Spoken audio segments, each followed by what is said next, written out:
Bonjour à tous, merci de nous retrouver pour ce nouveau numéro du 7-8 Loisirs. Vos idées sorties dans le département. On commence tout de suite avec le sommaire. Les jeudis musicaux de la Chapelle Royale ont repris pour une nouvelle saison. Jusqu'en juin, le centre de musique baroque de Versailles nous replonge au cœur du XVIIe siècle. Le manger local à l'honneur ce week-end et le week-end prochain. La 3e édition de Goût d'Yvelines fait son retour. Nous parlerons des différentes animations proposées. Enfin, partez à la conquête des étoiles. La commanderie des Templiers propose une exposition sur l'espace jusqu'en décembre. Décollage prévu dans cette émission.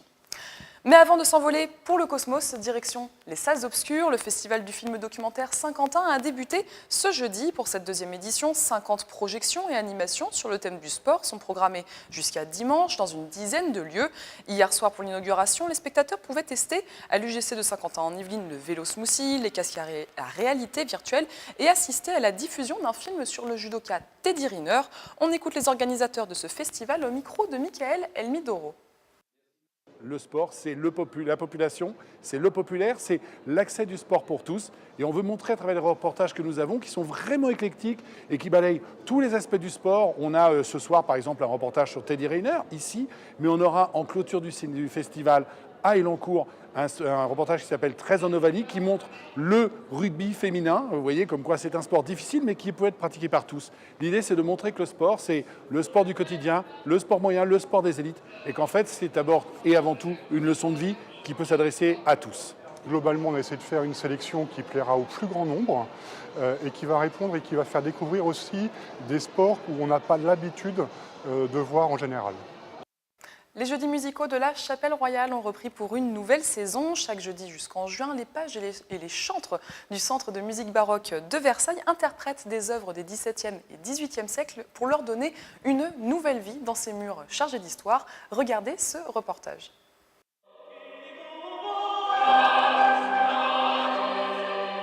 Salvum me fac Deus, une messe jouée pour la première fois dans les murs de la Chapelle Royale depuis 5 siècles.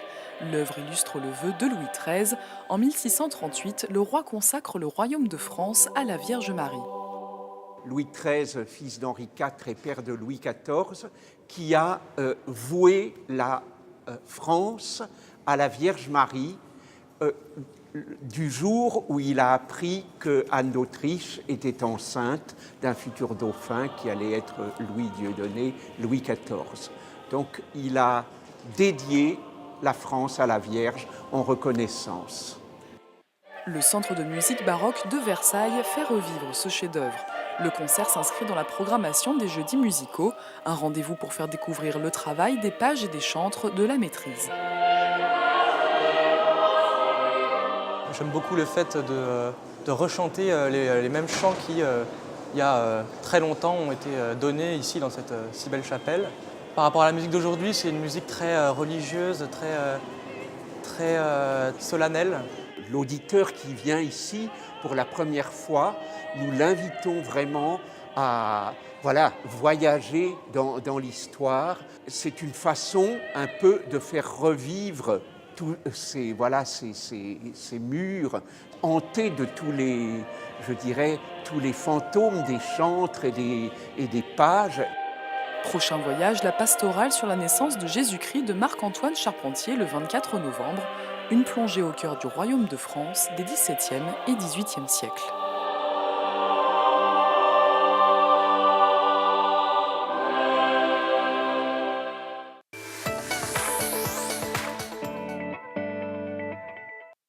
Aujourd'hui, c'est le lancement de l'opération Goût d'Yvelines. La gastronomie est mise à l'honneur ce week-end et le week-end prochain. Visites thématiques, cours de cuisine, marché de producteurs locaux. De nombreuses animations sont proposées. Joséphine Colmansberger, vice-présidente du conseil départemental délégué au tourisme, nous en dit plus.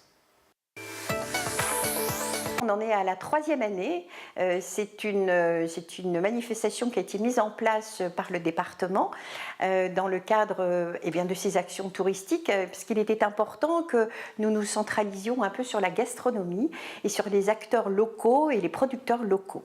Alors c'est ouvert à tous, puisque ce sont des manifestations qui auront lieu dans plusieurs communes. Il y a 6 villes qui sont impactées par cela, et qui nous accompagnent dans le cadre de marchés, dans le cadre de rencontres, d'ateliers et auxquels les participants peuvent être le tout à chacun, toutes les personnes qui sont intéressées par la bonne bouffe, si je peux me permettre. L'idée, c'est de venir rencontrer les artisans. Comment ça se passe en fait? L'idée, c'est de venir déguster déjà, parce que quand vous prenez par exemple les manifestations qui auront lieu le 27, je vous parle déjà de cette date-là, eh bien, ce sont des marchés dans lesquels il y a des acteurs locaux, des producteurs locaux. On pourra déguster sur place, à Chevreuse par exemple, dans le cadre du château de la Madeleine, mais aussi le marché de Rambouillet et aussi au niveau du marché de Mantes-la-Jolie, puisqu'il va y avoir ce fameux marché autour de la fête de l'oignon.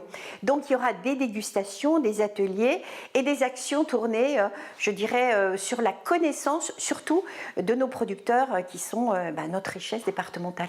Donc vous l'avez dit, c'est une richesse départementale. C'est important de les mettre à l'honneur justement dans le cadre de cette opération? Oui, aujourd'hui on parle beaucoup des circuits courts. Et les circuits courts, on le voit, se développent au niveau même des grands centres commerciaux, puisque c'est une demande de la population pour plein de raisons, pour le respect de la planète, parce qu'on dit qu'aujourd'hui il vaut mieux ne pas transporter la nourriture trop loin, de consommer sur place et surtout d'accompagner nos agriculteurs qui ont véritablement besoin non seulement d'un coup de projecteur, mais d'un coup de main fort au niveau de l'économie. Les années précédentes, ça a été un succès. Vous attendez combien de participants? On a recensé plus de 15 000 participants sur l'ensemble du département et des manifestations. On espère, sur les 2 week-ends, avoir à peu près 3 000 personnes qui viendront fréquenter ces différents lieux, qui sont accompagnés, je vous le disais, par les collectivités, mais aussi par les offices de tourisme. On a toute une série de partenaires qui travaillent avec le département. Le département, aujourd'hui, réfléchit à une nouvelle action forte sur le tourisme. Comment est-ce qu'on retrouve le programme de toutes ces manifestations? Alors, il faut aller sur le site, bien sûr, du département, même sur le site d'Yvelines Tourisme, puisqu'il y a un site qui est fortement fréquenté. Ça prouve qu'il y a beaucoup de choses à apporter à l'ensemble des habitants. Et vous aurez toutes les informations, tous les lieux. En tout cas, je peux vous dire que j'en ferai quelques-uns et je vais bien me régaler. La conquête de l'espace au cœur d'une exposition à la commanderie des Templiers d'Elancourt. L'atelier des sciences de Saint-Quentin en Yvelines propose de s'intéresser à l'exploration spatiale jusqu'au 18 décembre. Direction les étoiles dans ce reportage. 1969, le premier homme marche sur la Lune. Une date gravée dans l'histoire. Aujourd'hui encore, la conquête spatiale suscite rêves et émotions. Pour sa première exposition de la saison, l'atelier des sciences explore le cosmos. Nous avons travaillé avec différents partenaires du territoire, aussi bien des associations que des laboratoires, mais aussi le musée de la ville. Dans cette exposition, vous allez donc découvrir à la fois les concepts clés et scientifiques de la conquête spatiale, de l'exploration spatiale, avec des manipulations présentées et conçues par le CNES. Jusqu'au 18 décembre, la chapelle de la commanderie des Templiers se transforme en terrain d'expérience. À découvrir la maquette de Rosetta flottant dans les airs ou encore ce téléviseur qui ressemblerait presque à un casque d'astronaute. Nous avons dans les collections du musée des objets sur le design et les modes de vie des années 60 et 70. Ces objets évoquent l'espace par leur forme, par leurs matériaux, parce que ça correspond au premier pas sur la Lune. Et donc les designers s'inspiraient beaucoup de ces formes de l'espace pour dessiner leurs objets. Comprendre la formation des planètes, l'apparition de la vie et l'évolution de l'univers, un moyen ludique d'avoir la tête dans les étoiles.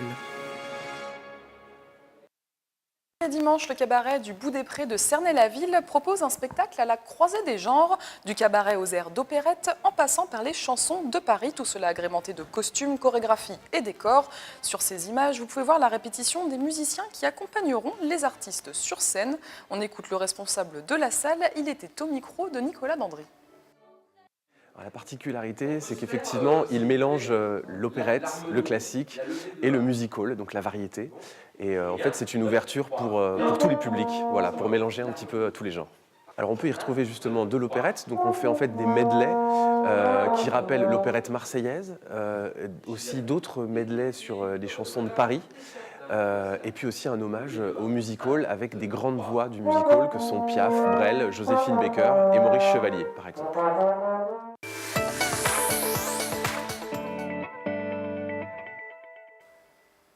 On retrouve Mélanie Poquet pour notre rendez-vous dédié aux plus jeunes. Bonjour Mélanie, vous allez nous parler atelier créatif. Oui, et même art plastique, atelier d'art plastique et plus exactement ceux de l'école municipale d'Elancourt qui donnent qui sont donnés à la ferme du Mousseau. Il s'agit de développer la créativité des enfants. Ils découvrent toutes les techniques des arts plastiques, de l'acrylique, de la peinture, du fuseau, du fusain ou encore du pastel.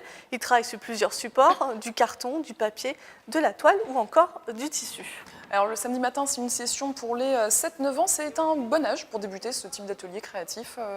Alors, je ne suis pas plasticienne, alors le plus simple pour y répondre, c'est d'écouter Floriane Fagot. Elle est professeure d'art plastique pour l'école municipale. C'est une tranche d'âge qui est la plus propice pour découvrir encore toutes les techniques, parce que passé un certain âge, 12-13 ans, c'est là où on va plutôt être sur de l'apprentissage un peu plus académique, pousser des techniques. Avant, ils ont encore cette curiosité et ce plaisir de toucher à tout, de vouloir tester toutes les choses, donc c'est vraiment une tranche d'âge intéressante. Alors, le jour où nous sommes rendus à un atelier, il faisait du collage. Il travaillait à partir de papier de magazines. Écoutez-les. Un fond, c'est pour faire le ciel, par exemple. Un fond, ça peut être aussi le fond du mur. Ce sont des couleurs. Et sur ce fond, on fait des motifs. Quand je serai grande, je voudrais faire architecte. Et ça m'aide beaucoup. Là, je vais faire mon fond avec des écritures de papier. Et après, quand j'aurai tout fini, je vais essayer de faire ma montgolfière avec les montagnes et tout ça. On va faire une exposition et donc on va coller tout ça sur une feuille. Après, on va prendre des trucs, par exemple, comme ça. On va faire un fond d'une couleur. Alors, on l'a entendu, Éline vient juste de parler d'une exposition. Qu'est-ce que c'est ? Et oui, une exposition parce que depuis ce vendredi, les œuvres créées par les élèves de l'école municipale sont à admirer. C'est Résonance, un rendez-vous Élan-Courtois qui a aujourd'hui 25 ans. 7 artistes professionnels ont été retenus par la commune. Eux, ils sont à découvrir à la ferme du Mousseau. Et les œuvres des enfants sont à découvrir à la médiathèque des 7 Mars. C'est à découvrir jusqu'au 4 décembre. On écoute Laurent Mazori, le maire adjoint culture d'Élancourt. Le thème de l'air que nous allons traverser. Et les artistes qui exposent, les artistes que nous avons choisis avec ce jury, ce sont des artistes qui, en utilisant toutes les techniques, bien entendu les techniques picturales, les techniques du travail sur le son, sur la lumière, sur les volumes, sur les différents éléments, vont nous retranscrire quelle est leur vision de l'air, comment on le transporte, et oui, car on peut transporter l'air, comment on le traverse. Alors, on va terminer avec les informations un petit peu pratiques. Comment est-ce qu'on peut s'inscrire à ces ateliers ? Alors déjà, il y a plusieurs créneaux disponibles. Les cours d'art plastique se font le mercredi et le vendredi après-midi ou le samedi matin. Pour ce qui est de l'âge, on peut commencer dès 4 ans et c'est jusqu'à 18 ans. Il y a aussi des cours adultes. Vous pouvez trouver tous les horaires sur le site de la ville qui s'affiche sur l'écran. Les enfants n'ont plus qu'à laisser libre cours à leur inspiration. Et laisser libre cours à leur créativité également. Merci beaucoup Mélanie Poquet de nous avoir présenté ces ateliers. On passe maintenant à notre agenda, les rendez-vous à ne pas manquer.